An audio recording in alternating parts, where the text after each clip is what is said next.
Larissa Rezende, sejam muito bem-vindos ao Dimensão Cultural, o lugar no universo onde filmes, séries, livros e games se encontram. E hoje nós vamos falar sobre o Halloween, afinal de contas, é uma das celebrações mais divertidas de se comemorar. As pessoas saem às ruas vestidas de monstros, vão a festas de um tom horripilante e têm que escolher entre doces ou travessuras. Por isso, eu vou indicar hoje para vocês alguns filmes para assistir no Halloween. Mas calma, se você curte essa vibe de Halloween, mas não é muito fã do estilo terror, aqui estão algumas animações para você assistir nesse feriado, na qual vão ter esse tom, esse cenário sombrio, mas misturando também com um tom cômico. E o primeiro filme da nossa lista é aquele que de todas as animações é a que mais define, a que mais representa o Halloween, que é O Estranho Mundo de Jack. O Estranho Mundo de Jack é uma animação feita em stop motion e dirigida por Henry Selick. Exatamente! Se você achava que o filme tinha sido dirigido por Tim Burton, está enganado. Na verdade, de fato, esse projeto é um projeto baseado numa obra do Tim Burton, um poema que ele criou há muitos anos atrás,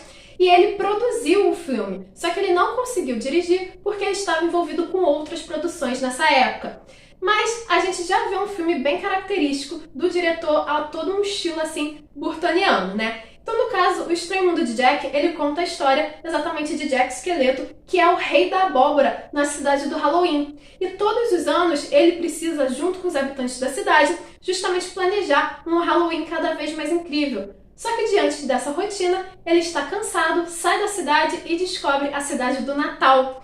E aí, encantado com esse novo mundo, ele resolve nada mais nada menos do que roubar o Natal e fazer justamente ele próprio um Natal. E obviamente a gente sabe que a história não vai dar certo, né? E assim, O Estranho Mundo de Jack é um filme extremamente marcante. É uma das principais animações que representam o currículo do Tim Burton.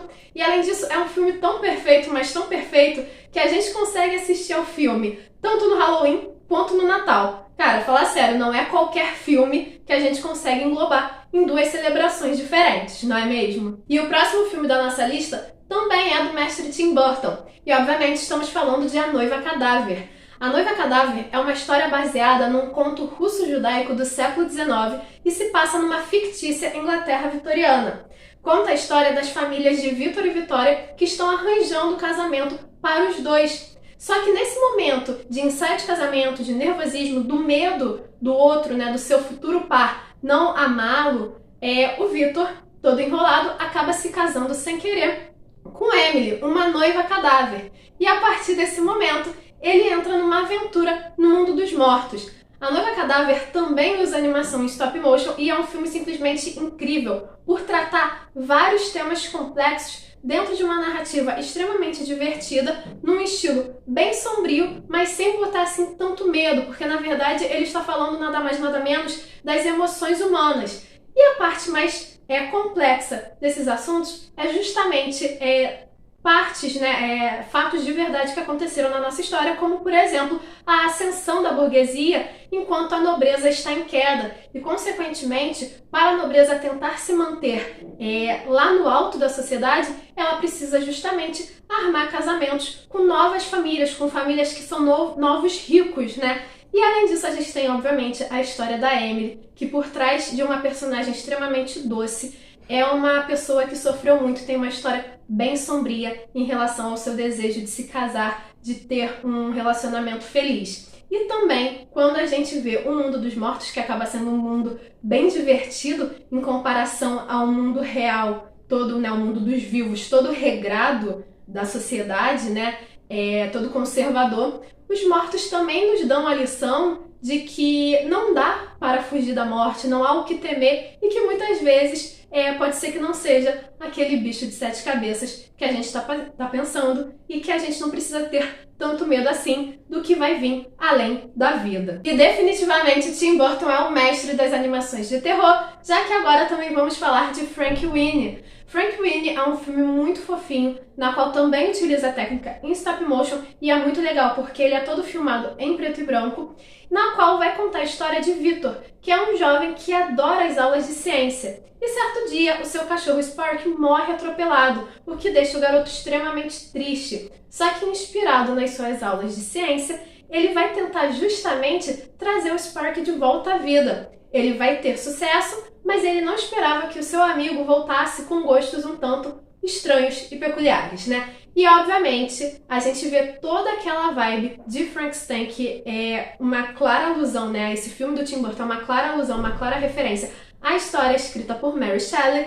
Então, além da relação do Victor com o seu cachorro, a gente vê também a reação da população, da vizinhança, ao ver que ele conseguiu reviver o seu cãozinho, né? E é um filme que é muito burtoniano pelo fato de, óbvio, traz todo aquele clima, aquele designer sombrio do Tim Burton e traz também muito da personalidade do diretor, já que ele foi uma criança solitária na sua infância e uma das coisas que ele ama desde criança são justamente cachorros. Então, acho que o Tim Burton tem uma emoção, tem um contato, uma aproximação muito forte com esse filme, entre todas as suas animações especificamente. E a próxima animação pode ser considerada uma das precursoras do estilo stop motion, que é A Festa do Monstro Maluco. A Festa do Monstro Maluco é um filme de 1967, na qual vai contar a história do Dr. Frankenstein, na qual ele decide se aposentar. Só que antes de oficializar a sua aposentadoria, ele precisa escolher um sucessor. E assim ele vai reunir vários monstros da literatura clássica e o seu sobrinho Ned, justamente para anunciar que é o Ned que vai herdar todos os segredos do doutor. E obviamente que os monstros não vão ficar nem um pouco felizes com isso e vão tentar de tudo para que o Ned não consiga herdar todos os mistérios, todos os segredos do Dr. Frankenstein. É um filme extremamente cômico, porque, obviamente, além de trazer essa vibe dos monstros tentando impedir um humano comum de herdar todos esses segredos, e, obviamente, esses monstros vão se meter em muitas confusões e isso não vai dar certo, vai trazer toda essa ideia, né, além de beber da fonte dos monstros da literatura clássica, trazendo grandes referências ao seu estilo, eles vão trazer esse estilo de uma forma um pouco caricata. Então, nós vamos ter, sim, um Drácula extremamente galanteador. Só que ele é um galanteador de quinta e as suas conquistas nunca dão certo. O Frankenstein vai ter aquela vibe de que ele não está entendendo muito o que está acontecendo à sua volta. E ele vai acabar sendo um pau mandado da sua esposa, né? Já o lobisomem, por exemplo, ele vai ser realmente um cachorrinho. A múmia, ela não faz muita coisa além de ficar dormindo dentro do seu caixão. Então isso já traz um certo humor muito legal para o filme. Como eu disse, é um filme já mais clássico, num tom mais clássico, na qual vem com essa técnica do stop motion, então acaba sendo uma inovação para a época. De uma forma geral, né, sendo o mais simples possível, a verdade é que A Festa do Monstro Maluco precisou andar para que os filmes do Tim Burton pudessem correr. Um outro filme para se assistir nessa época do ano, na qual é bem interessante, tem uma narrativa bem instigante, é A Casa Monstro. A Casa Monstro é um filme que fala sobre 3 pré-adolescentes que descobrem que a casa de um senhor da sua vizinhança é na verdade um monstro. Só que nenhum adulto acredita neles. E agora eles precisam armar um plano para impedir que a casa devore todos que passem pela sua frente, já que o Halloween está próximo. E a gente sabe que quando o Halloween chega, as crianças saem batendo em todas as casas pedindo por doces ou travessuras. O filme é bem legal porque mostra, além do humor, né, mostra todo o processo de amadurecimento desses personagens. A gente está falando de pré-adolescentes, então eles estão saindo dessa infância, eles não sabem muito bem se as atitudes que eles têm são muito infantis para a idade deles, eles estão tentando amadurecer e, além disso, eles ficam nervosos quando uma garota se aproxima e acaba fazendo parte do grupo, né? A gente vai ter também esses 3 personagens sendo extremamente sarcásticos e inteligentes, muito diferente dos adultos, que por não acreditarem neles, vai se vir com um certo tom de ingenuidade.